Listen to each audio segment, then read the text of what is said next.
जब काम पर होते हैं तब हमें लगने लगता है कि 2 दिन की छुट्टी मिल जाए तो बढ़िया होगा, क्योंकि काम में मन नहीं लगता। जिस दिन छुट्टी होती है हमारा घर पर भी मन नहीं लगता, क्योंकि दिमाग में भारी उथल पुथल मची रहती है। ऐसी स्थिति में लगने लगता है कि अब कहाँ जाएं। जब लगने लगे कि मेरे जीवन में स्थिरता नहीं है, तब हमें अपने बारे में विश्लेषण करना चाहिए। हमें यह काम तुरंत करना शुरू कर देना चाहिए। आगे हम उन भावनाओं के बारे में गहन विश्लेषण करना सीखेंगे जो अपने सपने के बारे में हमारे दिल में उमड़ती रहती है। हमें यह याद रखना होगा कि बड़े सपने देखना एक प्रक्रिया है। इसमें महारत हासिल करने के लिए धैर्य के साथ अपने दिल के अंदर दाखिल होना होता है। जीवन में जो सचमुच महत्वपूर्ण है उस सपने पर विश्वास करना होता है।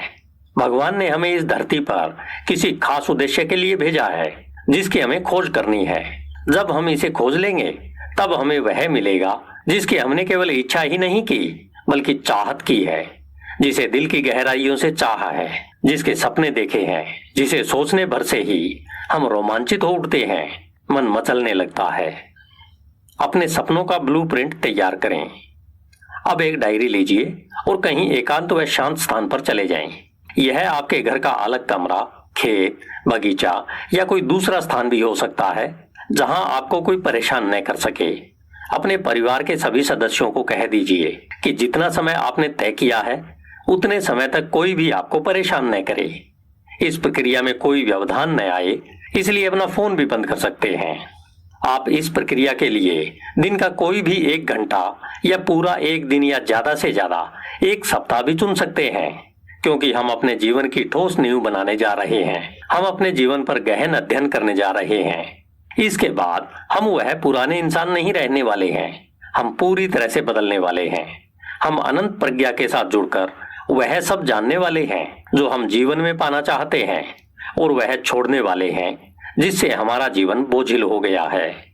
जब आप अपने लिए स्थान और समय चुन लें तब एक स्थान पर बैठ जाएं, आंखें बंद कर लें, अपने विचारों को शांत होने दें, अपने इष्ट का ध्यान करें और उन्हें कहें कि आप मुझे मेरे प्रश्नों के वे सही उत्तर सुझाएं जो मेरे जीवन को आसान बनाएंगे।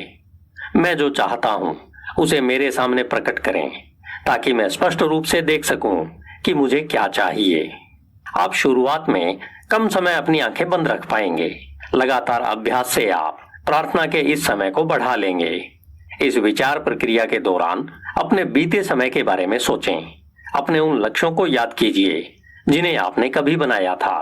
अपने दिल को टटोलकर पूछें कि आप आखिर अपने जीवन में क्या चाहते हैं।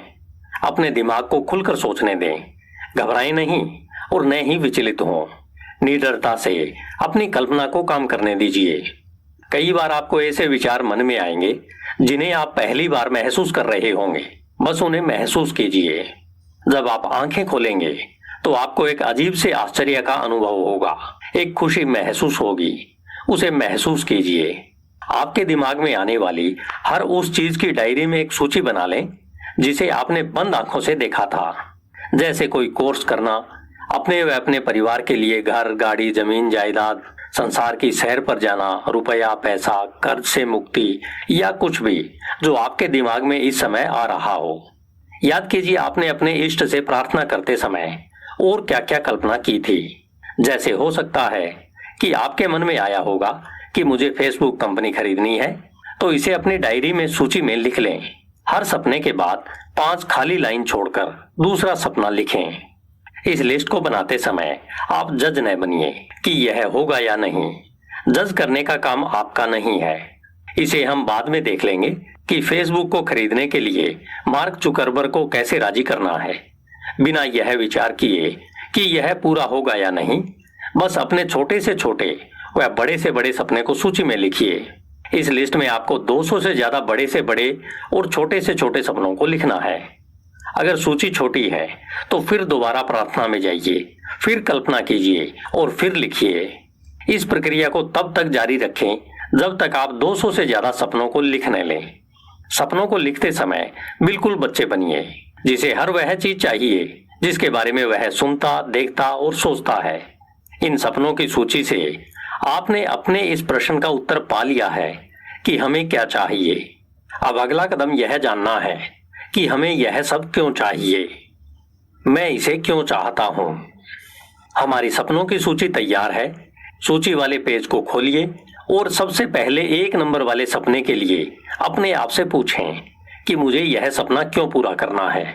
सपने लिखते समय डायरी में हमने हर एक सपने के बाद जो 5 लाइनें खाली छोड़ी थी, उनमें उस सपने को पूरा करने के कम से कम 5 कारण लिखें। अपने इस सपने को पूरा करने की प्रेरणा हमें कहां से मिली है, हम अपने व दूसरों के जीवन में इससे क्या फर्क लाना चाहते हैं, इस सपने को पाने के बाद हमें कैसा महसूस होगा, क्या हम ज्यादा खुश होंगे, मगर क्यों। हमें अपने हर सपने के वे 5 सटीक कारण लिखने हैं जिनकी वजह से हमें इसे पूरा करने की प्रेरणा मिली है। अगर किसी सपने को पूरा करने के हमें 5 से ज्यादा कारण मिले तो उन्हें तुरंत लिख लें, क्योंकि इन्हें पूरा करने के जितने ज्यादा कारण होंगे वह सपना हमारे लिए उतना ही महत्वपूर्ण होगा। इन्हें लिख लें कि यह सपना आपके लिए क्यों महत्वपूर्ण है। हो सकता है कि आपको कुछ का जवाब अभी न मिल रहा हो, कोई बात नहीं, अगले सपने की ओर बढ़ जाइए। इस तरह एक एक सपने को पकड़िए और पूछिए कि इसे क्यों पूरा करना है। अब जब हमने अपने सभी सपनों के कारण लिख लिए हैं तो दोबारा पहले सपने पर वापस आ जाइए। एक बार दोबारा से हर सपने के कारण खोज लें। जिस सपने को पूरा करने का आपके पास कोई कारण नहीं मिल रहा है, वह सपना एक सपना नहीं बल्कि मात्र एक इच्छा है। हमारी इच्छाओं और सपनों में दिन रात का फर्क होता है। हम किसी बहुत सुंदर घर के आगे से निकले तो हो सकता है हमारे मन में यह इच्छा उठे कि काश मेरा भी ऐसा घर हो। अचानक एक सुंदर सी गाड़ी हमारे पास से गुजरी, हमारी इच्छा हो सकती है कि ऐसी गाड़ी हमारे पास भी हो। तभी अचानक कोई दूसरी बड़ी गाड़ी दिखाई दे जाए और हमारी इच्छा इसे खरीदने की हो जाए। इसी तरह हमारी इच्छाएं बदलती रहती हैं, वे स्थायी नहीं होती, लेकिन सपने स्थायी होते हैं। उनमें बदलाव हो सकता है, लेकिन मूल रूप से सपने स्थायी होते हैं। हमारे सपनों की सूची बनाते समय हमने लिखा होगा कि मुझे फेसबुक कंपनी खरीदनी है, या इसी तरह की कोई और इच्छा हो सकती है। लेकिन जब हम कारण लिखने बैठे तो हमें इसका कोई कारण नजर नहीं आया। तब यह एक सपना नहीं है बल्कि एक इच्छा मात्र है। इसका मतलब यह नहीं है कि इच्छाएं बुरी होती हैं। इन्हीं की वजह से तो इंसान एक इंसान है। अगर इच्छाएं न हो तो हमारा जीवन एकदम नीरस हो जाएगा, हमारे जीने का मकसद ही खत्म हो जाएगा। अब जब इच्छा को पूरा करने के कई कारण हमारे पास होते हैं, तब यह एक सपने में बदल जाती है। इसलिए जिन सपनों को पूरा करने का हमारे पास कोई कारण न हो, उसे इस सूची से हटा दें। एक दूसरी सूची बनाएं और उसमें सबसे ऊपर वह सपना लिखें जिसे पूरा करने के हमारे पास सबसे ज्यादा कारण हो। हमें इस सूची में नए सपने जोड़ते जाना है और उनको पूरा करने के ज्यादा से ज्यादा कारण खोजते जाना है। इसे कभी बंद न करें, यह निरंतर चलने वाली प्रक्रिया है। यह सपनों की सूची केवल आपके व्यक्तिगत प्रयोग के लिए है। इसे किसी को भी न दिखाएं। इस ड्रीम बुक को एक सीक्रेट की तरह रखिए।